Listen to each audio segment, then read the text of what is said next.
Assalamualaikum warahmatullahi wabarakatuh.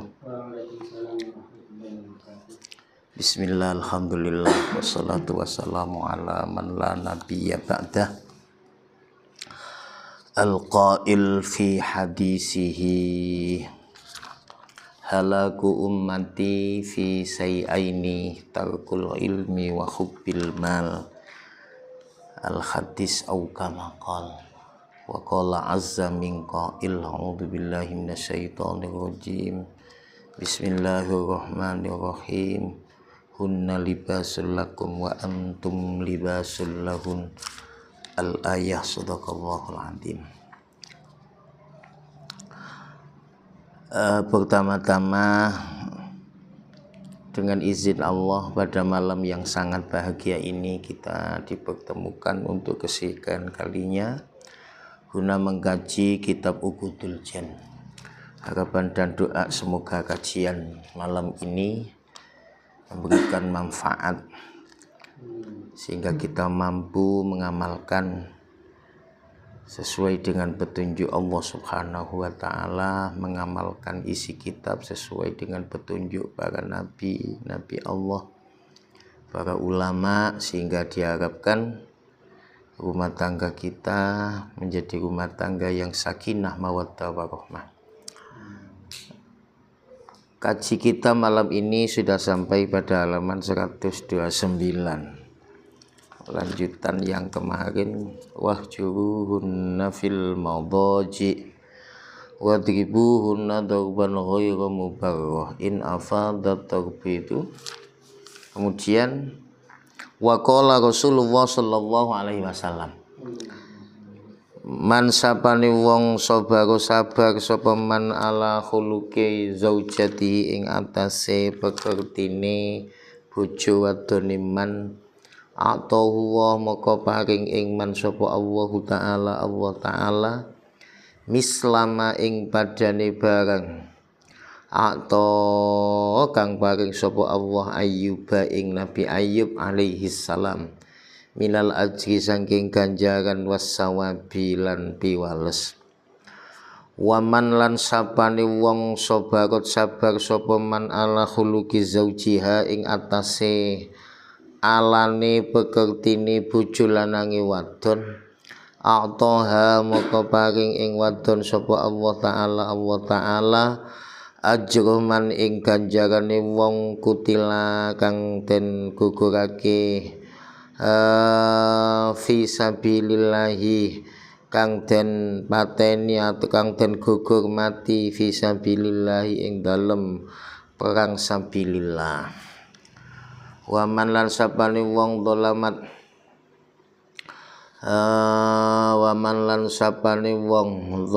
nganiaya sapa man zaujaha ing bojo lanange zaujah, wa kallafadhu lan mukti sapa wadon ing bojo lanang ma ing perkara layatiku kang ora kuat sapa lanang, wa tadhulan nyritakake sapa wadon ing zaud, la'anadha maka bakal nglaknati ing wadon sapa al malaikatu rahmati malaikat rahmah, wa malaikatul adzabi lan malaikat adzab. Wa man lan sapane wong sabarat kang sabar sapa man ala adiyati zaujiha ing atase oleh nglarani bojo lanange wadon, ataha maka paring ing wadon sapa Allah sawaba asiyata ing ganjarane Nyai Asiyah wa Maryam lan Nyai Maryam binta Imrana putra wadone Kiai Imron. Ila akhiri wa alam bisawab. Kaji kita berkaitan tentang man sabara ala khuluqi zaujatihi, a'tahu wa mislama a'ta Ayyub alaihi salam minal ajri wassawab. sapa wonge sing sabar terhadap perangai istrinya. Jadi dalam kondisi apapun kok kebetulan istri kamu itu akhlaknya kurang baik, yang mungkin itu bikin kamu kecewa dan seterusnya, namun kamu tetap bertahan karena kamu menyadari setiap manusia ya ada kekurangannya, ada kelebihannya. Dari ketika ada kelebihan, yaitu termasuk fadl dari Allah. Ketika ada kekurangan, itu tugas kamu sebagai suami untuk senantiasa membimbing, ya, kasih nasihat, ya, jangan bosen-bosen. Lah, jika kamu tetap bertahan sabar atas perangai istri kita yang kurang baik barangkali, jadi keutamaannya a'tahu wa ta'ala misla ma'ata Ayyub alaihi salam minal ajri wassawab. Maka Allah akan memberikan pahala kepadamu suami ya, seperti pahala ya yang diberikan Allah kepada Nabi Ayyub alaihi salam. Jadi enggak sia-sia kita. Jangan terus kemudian awakmu gedun, walade tiba eriko ya elek akhlake lah. Bahasa-bahasa itu enggak boleh, karena ketika kamu lontarkan itu akan tersakiti hatinya. Setidak-tidaknya jika itu kemudian ada kok akhlaknya enggak baik, nah berarti kamu menyadari justru itu tugas kamu, bagaimana istri kita memiliki akhlak yang baik. Kita sabar ya, sabar dalam menghadapi fakta istri kita kurang baik akhlaknya. Kesabaran kamu ya, Allah akan kasih pahala buat kamu ya, sebagaimana pahala yang pernah diberikan Allah kepada Nabi Ayyub ya, kesabaran dalam menghadapi cobaan. Makanya ya harus siap mental kita. Kalau kamu masih awal-awal menikah masih belum tahu, karena masih awal-awal menjadi pengantin. Tapi ketika sebulan, 2 bulan, 3 bulan, setahun, lambat, kemudian seterusnya lambat laun ya, akan tampak watak aslinya. Nah itulah. Nah, ketika tampak watak aslinya, nah, maka sikap kita ya harus bersabar. Justru itu tugas suami, ya opo sekiranya watak yang kurang baik, perangai yang kurang baik, akhlak yang tidak baik, ya itu tugas kamu nasihati, kasih contoh ya. Atau mungkin disuruh hadir ke majelis taklim ya. Jangan bosen-bosen ya untuk mengingatkan istri. Nah, kesabaran yang kamu miliki menghadapi istri semacam itu, ternyata Allah ya Allah ngasih pahala buat suami yang bersabar atas perangai jeleknya istrinya ya. Allah kasih pahala sebagaimana pahala yang Allah sudah berikan kepada Nabi Ayyub. Berarti mental harus siap ya. Ketika faktanya lambat laun kok kemudian kelihatan perangai yang kurang baik, nah baru bersabar ya. Bersabar dalam apa? Sabar dalam ngasih nasihat, sabar dalam ngasih contoh, sabar dalam ngasih teladan. Tidak kemudian yang terjadi kamu ngomong gak enak, nah itu nggak boleh. Waladik gedon tiba awak makhlaki yo elek. Loh, bahasa-bahasa itu ya sangat menyakitkan hati. Makanya ya usahakan hindari hal itu. Nah, karena kamu sudah tahu ilmunya, berarti jalan satu-satunya tetap sabar dalam mendidik ya, dalam apa? Melayani istri yang perangainya mungkin kurang baik. Nah, ini buat motivasi para suami ya, mau tidak mau ya, pasti ya pasangan kita ya punya banyak kelebihan, punya banyak kekurangan. Nah, jika banyak kekurangan, tugas kita ya kasih nasihat biar ada perubahan sikap. Kasih nasihat ya, jangan bosan-bosan. Nah, jika kemudian kamu kok tetap bertahan sabar dalam mendidik istri kita, maka ya itu tadi keutamaannya sangat luar biasa. Pahala yang kita dapat sebagaimana pahala yang sudah diberikan Allah kepada Nabi Ayub atas kesabaran ujiannya. Nah ini ya, kita biar semangat ya, tetap menjalani proses. Jadi sabar dalam mendidik, sabar dalam kasih nasihat dan seterusnya. Kemudian lanjutannya waman sobarot ala khuluqi zaujiha. Jika kok kemudian istrinya sabar ya, istrinya sabar terhadap perangai suaminya.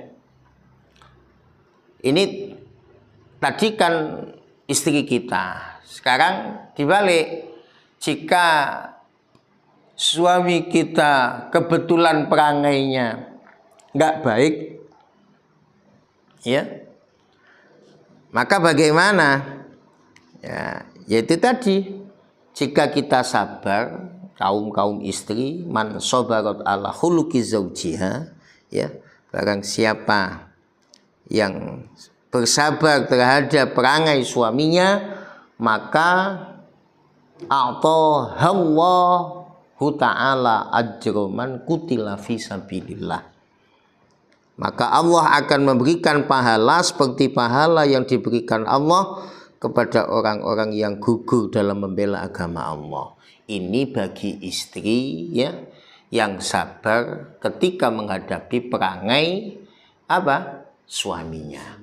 Karena mau tidak mau akan tampak watak aslinya, mau tidak mau ya akan tampak ya akhlak buruknya, akan tampak perangai yang enggak baik.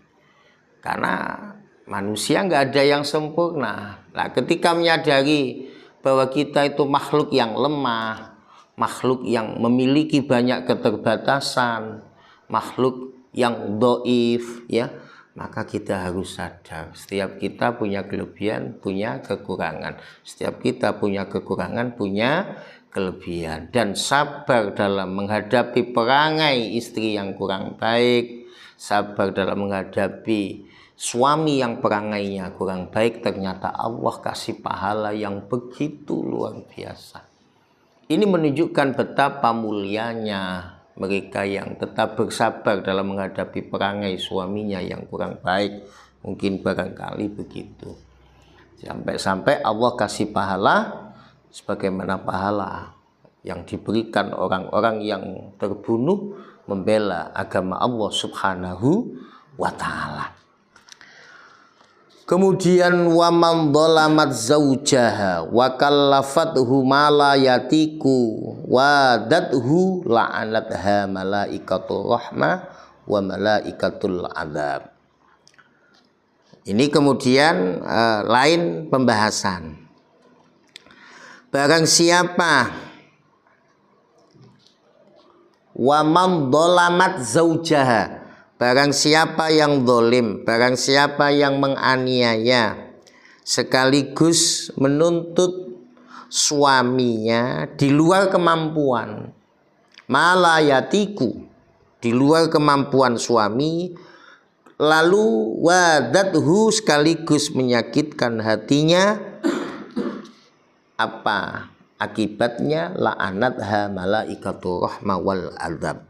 Maka para malaikat rahmat dan malaikat adzab sama-sama melaknat ya, melaknat para istri yang menuntut ya para istri yang menuntut suaminya di luar kemampuan, mendolimi, menyakiti hati, ya. Kok kemudian sampai menuntut suami di luar kemampuan suami, maka akibatnya malaikat, ya, rahmat, malaikat adab sama-sama melaknati istri yang semacam itu. Ini artinya sebuah teguran, ya, sebuah teguran. Bagaimanapun istri yang baik, ya nggak usahlah mendolimi suami, nggak usahlah membebani suami dengan beban yang suami tidak mampu. Takutnya nanti jika terbebani, mungkin barangkali kalau imannya nggak ada, bisa melakukan hal-hal yang diharamkan Allah, bisa jadi mencuri, bisa jadi mencopet, bisa jadi merampok, bisa jadi mengambil hak orang lain karena tuntutan istri yang apa? Meminta, ya, di luar kemampuan suami. Nah, ini bahayanya begitu. Wis ngerti kaya sakmono, ya, penjaluke akeh. Karena bagaimanapun suami ingin membahagiakan istri, tapi ketika tuntutan suami itu begitu banyak di luar kemampuan, tuntutan istri yang di luar kemampuan suami, takutnya nanti jika suaminya kemudian berpikir terus dan takutnya nanti, yaitu tadi, ya wis apa ya, kepingin nyenengno bojo, ya, sementara kemampuan nggak ada, takutnya jalan pintas, nyolong, nyopet, rampok, ngentit, wedine iku. Makanya pengaruh istri itu luar biasa, nggak main-main. Istri itu punya pengaruh yang luar biasa.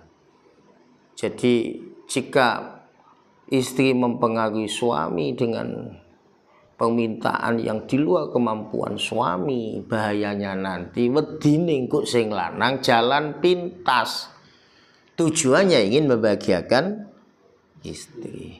Lah kalau itu kemudian terjadi, nah ini takutnya nanti kalau dinafkahi dengan rezeki yang tidak halal, takutnya dimakan istri, kemudian akan tumbuh daging. Dan kullu lahmin nabata min haramin fannaru aulabi. Setiap daging yang tumbuh dari harta rezeki yang haram, maka neraka tempatnya. Takutnya begitu. Nah, ini makanya, ya, baik tidaknya suami itu ya tergantung pengaruh istri. Nah, kadang suaminya baik tapi istrinya kurang baik. Ya, ngomong kadang gelakno ati, tidak bisa menjaga perasaan suami, membebani dengan beban yang suaminya tidak mampu, menyakiti hatinya. Akibat istri yang semacam itu, maka Allah, maka malaikat rahmat dan malaikat azab sama-sama melaknati istri yang semacam itu. Makanya, ya, kita berusaha. Kenapa sih ketika kita mau kawin itu harus pilih-pilih, ya, timbang-timbang, ya, bobot, bebet, ya, bibit. Itu maksudnya apa? Takut ada penyesalan di kemudian hari. Karena sekali kawin, ya usahakan, ya, usahakan bagaimana kita bisa bahagia dalam rumah tangga. Makanya harus diilmoni. Yang kemarin-kemarin kamu belum menikah, ya, sekarang sudah menikah, berarti secara otomatis kita amalkan. Jika ada persoalan, hal-hal yang tidak kita harapkan, watak-watak aslinya kemudian muncul sekali, dua kali, tiga kali, sikap kita tetap bersabar. Itulah suami yang soleh. Jadi bersabar dalam menasehati, mendidik itu sangat penting karena wanita itu banyak memiliki sisi kekurangan. Kemarin kita sampaikan Makanya justru kekurangan itu kita lengkapi, kita sempurnakan. Mau tidak mau harus begitu. Saling menutupi, saling melengkapi, saling menasehati. Mulane diarani garwa, sigarane nyawa. Makanya aib dalam rumah tangga tidak boleh apa? Dicerita-ceritakan meskipun ke teman yang paling dekat. Karena bagaimanapun ketika berteman satu saat takutnya ada masalah dalam pertemanan, wedi ning kok diumbar nang kanca liyane. Makanya hal-hal yang sifatnya rahasia, privasi, tolong meskipun ke teman yang sangat dekat nggak usah diungkapkan. Karena takutnya nanti dalam perjalanan ya ada hal yang mengganggu pertemanan kita. Kemudian gak cocok, mangkel, diceritakno nang konco-konco liyane. Lah aib akhirnya semuanya tahu. Lah itulah. Makanya yaitu tadi hal-hal yang sifatnya paling privasi jangan diceritakan. Karena bagaimanapun kita itu satu saat ada masalah, satu saat nggak ada kecocokan, wedi niku kon mai cerita, diceritakno nang liya. Nah, itulah. Kemudian berikutnya waman sodarat ala adiyati zaujiha a'taha Allah sawaba Asiyah wa Maryam wa binta Imron. Barang siapa yang bersabar terhadap perbuatan suaminya yang menyakitkan, nah ini ada suami yang menyakitkan, ada istri yang menyakitkan. Nah ini kedua-duanya pasti ada peluang. Nggak mungkin kita tuh suami baik terus, enggak. Pasti ada sisi jeleknya. Makanya hadisnya kan dibalak-balik. Satu saat menjelaskan perangai suaminya, satu saat menjelaskan perangai istrinya, satu saat menjelaskan yang menyakiti, ya, istri yang menyakiti suaminya. Lah, kemudian penutupnya kok di sini dijelaskan man sobarat ala adiyati zaujiha, ya. Barang siapa ya yang bersabar terhadap perbuatan suaminya yang menyakitkan hati, a'tahullah, maka Allah akan memberi pahala seperti pahala yang diberikan kepada Nyai Aisyah, Nyai Maryam binta Imron. Dari hadis ini kita garis bawahi bagaimanapun ya, baik yang sudah menikah atau yang belum menikah, siapkan mental ya, siap dulu, siap ya, setidak-tidaknya mental kita siapkan. Ketika istri kita punya perangai kurang baik, siap mental, harus bersabar. Ketika suami kita memiliki perangai yang kurang baik, istri harus sabar. Nah inilah, karena bagaimanapun ya tidak ada manusia yang sempurna. Ya, nggak ada kecuali Nabi Muhammad. Kita manusia biasa ya, banyak memiliki keterbatasan, banyak memiliki kelemahan ya. Karena jika menyadari hal itu, maka ketika istri kita akhlaknya kurang bagus ya, kadang ngomong menyakiti hati, bersabar. Nah ini yang terbaik. Sabarmu dalam menghadapi semacam itu, pahala yang kita dapat dari Allah luar biasa. Iya. Allahumma sawaba Asiyah wa Maryam binta Imron. Loh, itu tadi berkaitan tentang apa? Perbuatan suami yang menyakitkan hati. Istri yang bersabar ketika menghadapi suami yang menyakitkan hati, kesabaran istri Allah kasih pahala sebagaimana pahala yang dikasihkan Nyai Aisyah, Nyai Maryam binta Imron. Artinya tidak ada manusia yang sempurna. Ini digarisbawahi. Mental harus disiapkan. Mental menerima istri dengan segala kelebihan dan segala kekurangan. Mental menghadapi suami dengan segala kelebihan dan segala kekurangan. Ketika ada kekurangan ya, Ya, tugas kita sabar dalam menasehati, sabar dalam mengasih contoh, sabar dalam mengasih teladan, ya, sabar dalam apa? Berusaha ya opo sekiranya ada perubahan sikap. Jadi nggak hanya diam, ya, nggak boleh, kasih nasihat. Makanya ojo bosen-bosen. Nah, inilah anak-anak poin pembahasan hari ini, ya. Semoga menjadi ilmu yang bermanfaat, ya. Kita menjadi suami yang betul-betul sabar. Sekian, ya, kurang lebihnya mohon maaf. Wassalamualaikum warahmatullahi wabarakatuh.